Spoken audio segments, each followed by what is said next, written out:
Doctor साहब, आपने हमें इतने मज़ेदार तरीके से पूरी मिडिल ईस्ट की सिचुएशन समझाई कि ब्रेक में मैं और भट्ट साहब भी यही डिस्कस कर रहे थे कि ये पॉइंट या ये एंगल तो हमने सोचा भी नहीं कि वाकई ना उन्होंने एमबीएस से पूछा, ना उन्होंने कोई ओमान से जो कि पहले पूरे मुज़ाकरात करवा रहा था, किसी से कुछ नहीं पूछा और अपनी जीत का ऐलान करके ईरान के साथ डायरेक्ट टेबल टॉक करने के लिए आ गए हैं। बट अभी इसका रिजल्ट आपकी नज़र में क्या, क्योंकि ईरान किसी सूरत भी अगर वो जंग में नहीं डरा ना, तो आई एम श्योर कि जब वो टेबल टॉक पर बैठेगा ना, तो वो अपने तमाम के तमाम मकासद को यकीनी बनाएगा, मेक श्योर करेगा। और उसका एक सबसे इंपॉर्टेंट सिर्फ वो एक बात कहता है कि जंग बंदी मुकम्मल तौर पर करे, मुझ पर दोबारा कोई अटैक ना किया जाए, इस चीज़ को मेक श्योर करे। तो क्या नेतन्याहू मानेगा इस बात के लिए? ट्रंप तो जीत का ऐलान कर चुका है, क्या नेतन्याहू के लिए ये एक्सेप्टेबिलिटी होगी? नहीं, नेतन्याहू जो है वो एक आर्जी सीज़फायर, देखिए ट्रिकी सी बात है ये बड़ी। अगर वो एक मंगल के रोज़ उसकी मुलाकात है, उसने फ्लाई करना है और मंगल के रोज़ उसने ये जो लेबनान के वज़ीर आज़म हैं उनसे मुलाकात करनी है, अमेरिका में मार्को रूबियो करवाएंगे जी। अच्छा, अब मार्को रूबियो मुलाकात करवाएंगे, लेकिन उससे पहले अगर वो जंगबंदी करता है तो इतवार के दिन परसों वो अदालत में खड़ा होगा और अदालत में अभी उसके वकीलों ने एप्लीकेशन डाल दी है कि जी हालात संगीन है, तो इसलिए नेतन्याहू जो है वो इतवार के दिन अदालत में, आपको पता करप्शन केस और बाकी सारे चल रहे हैं, तो नेतन्याहू अदालत में नहीं आ सकते। और ये बड़ी एक इसमें दिलचस्प बात है कि प्रेसिडेंट ट्रंप ने कई दफ़ा इसराइल के सदर से कहा है कि इसको माफ़ कर दो, आपको पता होगा, इसको माफ़ कर दो, इसको सजाएं इसकी ख़त्म कर दो। वो सजाएं ख़त्म नहीं की, इसराइल के सदर ने उसकी सजाएं ख़त्म नहीं की। तो वो नेतन्याहू की संडे को उसने अदालत में पेश होना है। अच्छा, और वो उसकी एप्लीकेशन चली गई है। दूसरी बात ये कि अगर वो सीज़फायर करता है तो उसके फौजी अंदर घुसे हुए हैं लेबनान के अंदर, तो उनको हिजबुल्लाह के लोग तो घेर के मार देंगे। सीज़फायर का मतलब ये हो, देखिए सीज़फायर तो होती है ना कि आपने दो बॉर्डर्स में और आपने सीज़फायर कर दिया। अगर आप लेबनान के अंदर घुसे हुए हैं उनकी टेरिटरी में और आपने सीज़फायर कर दिया, तो इसका मतलब है कि हिजबुल्लाह तो चारों तरफ जाके पकड़ लेंगे आपको कि आप कैसे घुसे हुए हैं हमारे मुल्क में, होस्टेज बन जाएंगे। तो ये बड़ी ट्रिकी सूरत हाल है, ये बड़ी ट्रिकी सूरत हाल है वहाँ पे लेबनान में। और इसमें जो सारा इशू है वो ये है कि जो मैंने आपसे बात की ना कि अरब ममालिक से कोई इनपुट नहीं ली, यानी अरब ममालिक ने अपने मामला तय कर लिए, जैसे ओमान के मामला तय हो गए ईरान के साथ और सऊदी अरेबिया के भी तय हो जाएंगे। और सऊदी अरेबिया के काफ़ी हद तक तय थे, ये मैं बताऊं, सऊदी अरेबिया के मामला काफ़ी हद तक तय थे और उसका इशारा में इस तरह से मिलता है कि हुतीज ने बाब मंदलब बंद नहीं किया और बाब मंदलब से जो ईस्ट वेस्ट जो यम्बू तक पाइपलाइन जाती है ऑयल की, उसके जरिए सऊदी अरेबिया का ऑयल बाहर आता रहा। यानी हुतीज अभी तक आप देखें पूरे एक महीने में हुतीज नहीं आए दरमियान में, हिजबुल्लाह और ईरान आया, लेकिन हुतीज के साथ और यमन जो है अपनी जगह पे मौजूद उसी तरह से स्टेबल रहा। लेकिन यमन भी इसका, इन मुज़ाकरात के अंदर यमन भी उसका हिस्सा है, लेकिन वो भी कोई इशू नहीं है। यमन में सऊदी अरब की भी तो चपलिश है।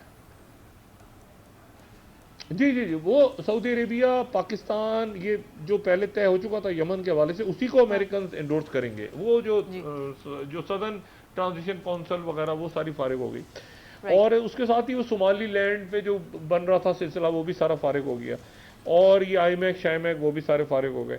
इशू ये है कि पाकिस्तान इसमें अब एक इशू सिर्फ इतना सा है कि पाकिस्तान ने सारे मुल्कों को मुतमईन कर रहे हैं। जाहिर है कि आप एक सारी दुनिया जब एतबार कर रही है पाकिस्तान पे, अच्छा कुछ मुल्क नहीं कर रहे, जिसने नहीं करना वो ना करे, लेकिन ये कि जो अक्सरियत है मुल्कों की पूरी दुनिया की वो पाकिस्तान पे एतमाद कर रही है। अच्छा, पाकिस्तान हर चीज़ को मनवा भी नहीं सकता, तो कैसे पाकिस्तान जो है, मुझे बताएं ना, मैं कल भी बात कह रहा था, वो कुछ चार्ट की लड़ाई हो रही है लिबिया से और वो भी कहेंगे इसमें हमारा मसला हल करवाओ। और भाई ये यहाँ पर इशू ये है कि ईरान और जो अमेरिका है उन दो का ट्रस्ट है पाकिस्तान पे और सारी दुनिया जो है वो कह रही है कि हाँ, क्योंकि सारी दुनिया की मईशत मुतासर है और ये मसला पाकिस्तान ही हल करवा सकता है, कोई दूसरा ऑप्शन नहीं है। अब ये आबना है हुर्मुज़ खुल जाए, बाकी जो टोल टैक्स वगैरह का मामला है वो जाहिर है कि सारे मुल्कों ने आपस में बैठ के तय करना है। वो अगर उसमें खलीजी रियासतें, अरब मुल्क, जैसे बड़ा अच्छा हुआ कि सऊदी अरेबिया के वजीर खारजा की और ईरान के वजीर खारजा की बात हो गई, पाकिस्तान उसमें फैसिलिटेट कर सकता है। तुर्किया की बात हो गई, अभी कुछ कल रात को जो है वो रशिया के फॉरेन मिनिस्टर की बात हो गई ईरान के फॉरेन मिनिस्टर से, तो चाइना भी इसमें दरमियान में मौजूद है। तो अब ये है कि अब ये कुछ मामलात जो हैं वो शायद कल ही हल हो जाएं आज कुछ मुज़ाकरात होने थे, आज नहीं हुए, कल सुबह होंगे, हो सकता है एक दिन और एक्सटेंड हो जाए। आपको पता है इससे पहले भी काफ़ी मुज़ाकरात ऐसे थे जो हो सकता है कोई वर्किंग ग्रुप बन जाए कि भाई अभी तो जंग बंद करो सारी और अपने हुर्मुज को खोलो और फिर कुछ दिन, लेकिन ईरान उससे पहले गारंटी चाहता है कि हम अपने हुर्मुज को खोल दें, इसीलिए उन्होंने कहा है कि ये कुछ इलाके खुल जाएंगे, बाकी इलाकों में नेवल माइंस बिछी हुई हैं।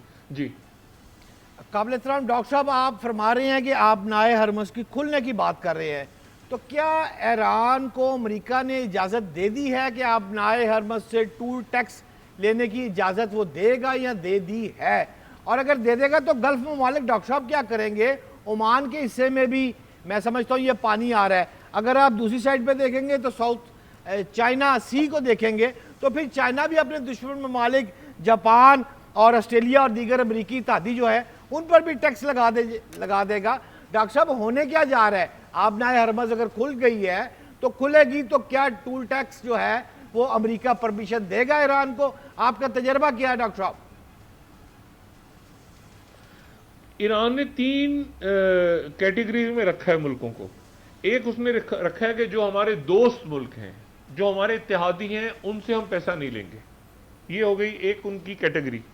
दूसरी कैटेगरी ये है कि जो न्यूट्रल हैं, जो न्यूट्रल रहे हैं, वो हमें पैसे देंगे। और तीसरी कैटेगरी के दुश्मन है, वो यहां से नहीं गुजर सकता कोई भी। ये 3 कैटेगरीज अभी उन्होंने रखी हैं। अच्छा, अब ये जो मुज़ाकरात अगर हो जाते हैं तो मुज़ाकरात के दौरान उनका ये कहना है कि ये मुज़ाकरात कामयाब होते हैं तो अमेरिका दरमियान वाली कैटेगरी में आएगा, यानी कि हमें पैसे देके निकलेगा अमेरिकन टैंकर। जो हमारे मुल्क दोस्त हैं वो यहां से वैसे निकल जाएंगे, और जो दुश्मन है, दुश्मन से वो ले आएगा उनको मीडियम कैटेगरी में। ये अभी तक बात चल रही है, ये फाइनल क्या होता है मुझे नहीं पता, लेकिन ये बात चल रही है कि वो अमेरिका ये कह रहा है कि भाई हमें आप जो है, अब ये देखें यहां पर कितनी बड़ी गड़बड़ हो जाएगी कि अमेरिका अगर ये बात मान जाता है कि मैं टोल टैक्स दूंगा, अच्छा अमेरिका नहीं मानता तो यूरोप के मुल्क मान चुके हैं पहले ही, उनके कई टैंकर निकल चुके हैं पैसे देके। ऐसे ही देखिए ना, इशू ये है, ये यहाँ पर ये प्रॉब्लम है कि यूरोप के कई मुल्कों ने एग्री कर लिया इस बात पे कि हम टोल टैक्स देते हैं और यहाँ से निकल जाते हैं। अब वो टोल टैक्स जो था वो क्या सिर्फ जंग के दौरान ही था या जंग के बाद एक मुस्तकिल तरीका होगा? कैसे होगा, कौन तय करेगा उसको? अमेरिका कैसे करेगा तय? अमेरिका से तो अमेरिका ने तो बंद करवाई ये पूरा फड्डा, ये जंग करवा के यहाँ पे। तो ईरान क्या मानेगा क्या नहीं मानेगा? चाइना दरमियान में, रशिया और ईरान ने भी जाहिर है सारे मुल्कों के साथ रहना है, अपने ताल्लुकात ठीक रखने हैं। वो ऐसे आइसोलेशन में तो ईरान भी नहीं रह सकता ज्यादा अरसे तक। उसमें भी सऊदी अरेबिया की, पाकिस्तान की, चाइना की और जो खलीजी रियासतें हैं उनकी, यूरोप की, सबकी बात सुननी है। अब वो इशू ये है कि वो ईरान कितना पीछे हटता है ये देखना है। एक जो मसला सबसे बड़ा है वो है enrich uranium. Enrich uranium 450 kilo 60% तक एनरिच होके उनके पास पड़ा हुआ है। तो उसका क्या होगा? वो ये वाले आएंगे, कैसे होगा उसका मामला? और बैलिस्टिक मिसाइल जिसे पिटाई हुई है खूब इसराइल की और सबकी, वो बैलिस्टिक मिसाइल क्या ईरान छोड़ देगा? उन्हीं की वजह जीता है वो, कॉम्प्रोमाइज करेगा उस पे? तो ये नहीं सवाल ही। अरब ममालिक यही तो कह रहे हैं कि भाई ये हमें जो आपने ट्रिलियंस ऑफ डॉलर का असला बेचा है, तो ये क्या वो खू खाते के है सारा? वो तो उन्हें भाई देखिए ना, ईरान ने तो गुलेले ले लेके जहाज गिरा दिए ना सारे। वो कह रहे हैं कि भाई ये हमारे साथ किया क्या आपने हमारे साथ किया है? हमें आपने कोई F-35, कोई F-16, कोई F-18, कोई AC-10, कोई AC-20, कोई पता नहीं क्या मुश्किल नाम असला सारा भेज दिए, और जब वो वक्त आए जंग का तो वो ऐसे ऊपर से गिर के वो पता ही कुछ नहीं चला। तो वो जड़ियों की तरह हो गया। डॉक्टर साहब, इस टाइम हम इतना एंजॉय कर रहे हैं ना, पूछ ही नहीं रहा उनसे कि भाई तुम बताओ क्या करना है। जी जितने खूबसूरत अंदाज में आप बता रहे हैं, लिटरली वी आर एंजॉयिंग कि वाकई ये रियलिटी है कि भाई बिलियन ऑफ डॉलर्स के आपके मिसाइल हैं, एंटीसेप्टर्स हैं, और वो सिर्फ 20-30 हज़ार डॉलर्स के अंदर वो शाही ड्रोन उड़ाते हैं और पूरे का पूरा काम तमाम कर देती है। बट सर, आप लेबनान की जो बार बार बात कर रहे हैं, अब आई थिंक आप इस पर ज़्यादा बेहतर अंदाज में रोशनी डाल सकते हैं। And correct me if I am wrong कि कतर पहले पैसे दे रहा था हिजबुल्लाह को भी, और ये नेतन्याहू के कहने पर ही पैसे दिए जा रहे थे उसको।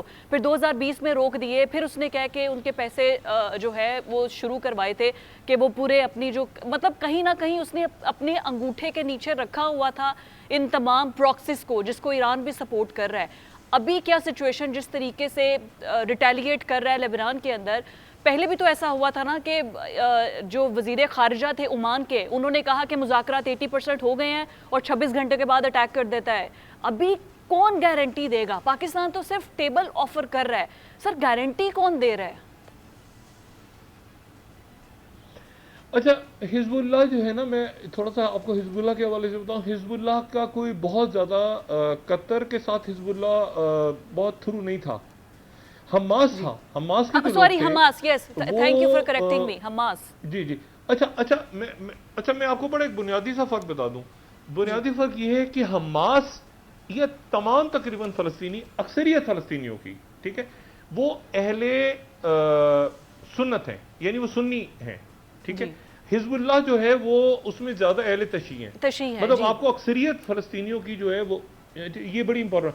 अच्छा, हमास जो है वो उसका जो स्टार्ट होती है, वो स्टार्ट होती है अखवानुल मुस्लिमून से, यानी वो सुन्नी हैं, ठीक है, सुन्नी मकतबा फ़िक्र से हैं। जो हिजबुल्लाह है वो अहले तशी हैं, लेकिन उनमें सुन्नी भी हैं बहरहाल। तो वो हिजबुल्लाह जो है वो उसके साथ जो मामलात हैं वो अलग चैनल्स के थ्रू रहे हैं हमेशा। हमास जो है वो हमास तुर्किया में और कतर ने इनको जाहिर है कि हमास को अपने यहाँ रखा, लेकिन बहुत से अरब ममालिक जो हैं, हालांकि ये सुन्नी मकतब फ़िक्र के हैं, लेकिन वो अखवान मुस्लिमून की वजह से, और आपको पता है मोहम्मद मुर्सी के साथ क्या हुआ था इजिप्ट में। अच्छा, अभी तो हिजबुल्लाह अलग है, हिजबुल्लाह को बिल्कुल आप अलग से समझें। हिजबुल्लाह जो है वो जी जी, वो जब ये बात पार्टी आ गई थी ना यहाँ पे इराक में, तो बहुत बड़ी तादाद में इराक से लोग, बाकर सदर और बाकी सारी शख्सियात यहाँ से इराक से चले गए थे लेबनान में। और लेबनान में पहले तो बनी थी हरकतुल अमल, जिसके नबी बैरी अभी भी वहाँ पे स्पीकर हैं, और फिर जब ये हार गए थे जंग, बात नहीं बनी थी आगे, तो हिजबुल्लाह फिर वजूद में आई थी एनीवे। तो और हिजबुल्लाह ने ज़्यादा फिर जोर पकड़ा था इनकलाब ईरान के बाद। तो अब हिजबुल्लाह लड़ रही है वहाँ। अच्छा, हिजबुल्लाह और ये अमल जो है वो भी अहले तशी हैं चूंकि, और हिजबुल्लाह भी है। तो ये जो वहाँ पे नक्शा है लेबनान में, वो इस तरह से है कि जो सदर है वो मैरोनाइट क्रिश्चियन होगा हमेशा। तो ये एक फार्मूला है, सदर हमेशा मैरोनाइट क्रिश्चियन होगा, आर्मी चीफ भी मैरोनाइट क्रिश्चियन होगा, वजीर आजम सुन्नी होगा, और स्पीकर पार्लियामेंट जो है वो अहले तशी होगा। अच्छा, तो इसीलिए जो वजीर आजम है, आपको याद होगा पहले साद हरेरी होते थे, बट साहब आपको यकीनन याद होगा, साद हरेरी, रफीक हरेरी, ये सारे सुन्नी। अच्छा, इसी तरह से जो स्पीकर हैं नबी बैरी, वो अमल मूवमेंट के, वो अहले तशी हैं, और जो सदर हैं वो मैरोनाइट क्रिश्चियन है। अच्छा, मैरोनाइट क्रिश्चियन है जो जोसेफ एवन, लेकिन वो उनकी हुकूमत ठुस हो गई है। आर्मी चीफ भी वो रहे हैं पहले, लेकिन जो जंग हो रही है वो हिजबुल्लाह लड़ रही है। तो अब वो एक ऐसा क्राइसिस वहां पे है, और दरमियान में आप ये देखें कि 6 महीने हो चुके हैं, 6 महीने, आज की तारीख में 6 महीने हो चुके हैं जब वो गजा की सीज फायर का पहला मरहला खत्म हुआ था। उसके बाद फलस्तीनियों पे क्या गुजरी, कितनी दफा वहां हमले किए इसराइल ने, पूरी दुनिया की तवज्जो इधर ईरान पे और बाकी जगहों पे चली गई है, और किसी को परवाह नहीं कि वो गजा में क्या बना फलस्तीनियों का। तो अब यह है कि अब जेडी वैंस आए हैं तो सारी बातें उनके सामने होंगी, और फलस्तीनी भी एक्सपेक्ट कर रहे हैं कि भाई वो हमारा क्या बना, हमारी भी बात होगी। वो हमास के लोग वहां पे, जी हमास के लोग रियाम हो गए हैं, उनकी पुलिस जानी थी, वो स्टेबलाइजेशन फोर्स ने जाना था, उनका बोर्ड बनना था, वो बनना था, वो सारा का सारा इधर सत्यानाश हो गया उसका। और इसमें ईरान इमर्ज के सामने आ गया। अब तो ईरान कहेगा कि भाई ये जो हमास का मसला है और ये जो गजा का मसला है, इसमें भी ये भी हमारी मर्जी से होगा, इसमें हमारे बोर्ड में जो भी बनाया हुआ है इसमें हम, मतलब अब देखें आगे क्या मामला होते हैं। लेकिन ईरान जाहिर है कि उस बोर्ड को, मेरी जो इतला है कि वो बोर्ड को शायद अब ईरान तस्लीम ना करे और उस पर भी वीटो करे। वो जो board of peace Donald Trump ने बनाया था, उसी की बेस पे तो वो खुद को नोबेल पीस प्राइज देना चाहता था, और पैसे खुद भी पैसे दिए थे, और जो गल्फ कंट्रीज हैं उससे भी रिहैबिलिटेशन के लिए करवाए थे। पाकिस्तान बाकायदा तौर पर उसका मेंबर बन गया था, लेकिन अब जाहिर है पूरे का पूरा वर्ल्ड ऑर्डर ही तब्दील हो गया है। सर स्पेसिफिकली मैं जैसे बात कर रही थी कि ईरान गारंटी मांग रहा है, पाकिस्तान डिप्लोमेटिकली तो हम बहुत स्ट्रॉन्ग हैं, हम ये सब कुछ प्रोवाइड कर रहे हैं, गारंटी कौन देगा? बैक एंड पे चाइना ही गारंटी देगा कि नेतन्याहू दोबारा अटैक ना करे? क्योंकि इस श्योरिटी के बगैर तो आई गेस मुज़ाकरात बिल्कुल बेसूद हैं। देखिए, एक तो हमारे एक और मोअज़्ज़ज़ मेहमान पाकिस्तान पहुंचे हैं, उनका भी हम अपने दीदा दिल फर्श राम उनका भी शुक्रिया अदा करते हैं। सऊदी अरेबिया के वज़ीर ख़जाना पाकिस्तान पहुंचे हैं कुछ देर पहले। अच्छा, अब वो क्यों पहुंचे हैं वो भट्ट साहब को पता है। मैं भट्ट साहब से पूछूंगा, ना भट्ट साहब मुझसे पूछेंगे, ना आप मुझसे पूछेंगे कि सऊदी अरेबिया के वज़ीर ख़जाना इस वक्त पाकिस्तान क्यों आए। अच्छा, तो वो सर आपने वज़ीर ख़जाना कह दिया, हम यहीं से पाकिस्तान समझ गए हैं। जी बस, हाँ वो पाकिस्तान पहुंचे हैं। जी, वो पाकिस्तान पहुंचे हैं भी, और उनके औरंगजेब साहब के साथ और बाकी शख्सियात के साथ उनके मुज़ाकरात जारी हैं इस वक्त। तो बात सारी ये है कि इसमें जो इशू है वो ये है कि आबना हुर्मुज़ खुल जाए, ये दो है। दूसरा ये है कि सीज़फायर हो जाए, यानी जंग आगे ना चले, जो भी मुज़ाकरात होने दरमियान में। फिर ये टोल टैक्स वगैरह का मामला, या अमेरिका तो निकल गया बीच। अमेरिका को क्या इशू है, कोई टोल टैक्स ले उसको। अगर देखें, मेरी बात सुने, उसने पुतिन के साथ क्या किया है कि मैं और तुम बैठ के कारोबार करते हैं, ये जन्नों में डालो पूरे यूरोप को। हम और तुम कारोबार करते हैं, अलास्का में घर बनाते हैं, फलां करते हैं, ये करते हैं, वो करते हैं, भाड़ में जाए। ये सारा दोम्बाज के इलाकों को हम आपस में तय कर लेते हैं। अब वो ईरान के साथ मामले, अब जो जान निकली हुई है सबकी, वो ये निकली हुई है जो मशरिक वस्ता या वेस्ट एशिया के जो कई मुल्क हैं, कि भाई ऐसा ना हो कि वो ईरान उनसे कहेंगे कि मेरी बात सुने ना, हम और आप तय करते हैं ना मामला आपस में। और हाँ। चाइना आपने जाना, चाइना के साथ तय करते हैं मामला। पता है पुतिन ने ऊपर, ये अपना ट्रंप ने ऊपर ही ऊपर मामला तय कर लिया। वो सारे के सारे इत्यादि लाइन में खड़े हैं यूरोप की तरह। देखिए ना, वो ट्रंप तो काबिल एहतराम डॉक्टर शाहिद मसूद साहब, लास्ट मिनट आपके प्रोग्राम का रह गया है। जाते जाते एक फिक्रे का जवाब काइंडली देते जाए। आपकी गुफ्तगू से जो मुझे समझ आया है, दुबई तो फिर गया। एम आई राइट और रॉन्ग सर? जी बताइएगा, सॉरी डॉक्टर साहब, आपकी डॉक्टर साहब, गुफ्तगू आवाज- से जो मुझे समझ आई है वो ये है कि दुबई तो फिर गया। नहीं, दुबई नहीं, तो हम है ना, दुबई हमारे पास आ जाएगा ना इंशाल्लाह। पहले हम दुबई जाते थे, अब दुबई इधर आ जाएगा। क्या मसला है, ये तो आना जाना चलता रहता है ना। पहले दुबई चलो था, अब ये कि पाकिस्तान चलो।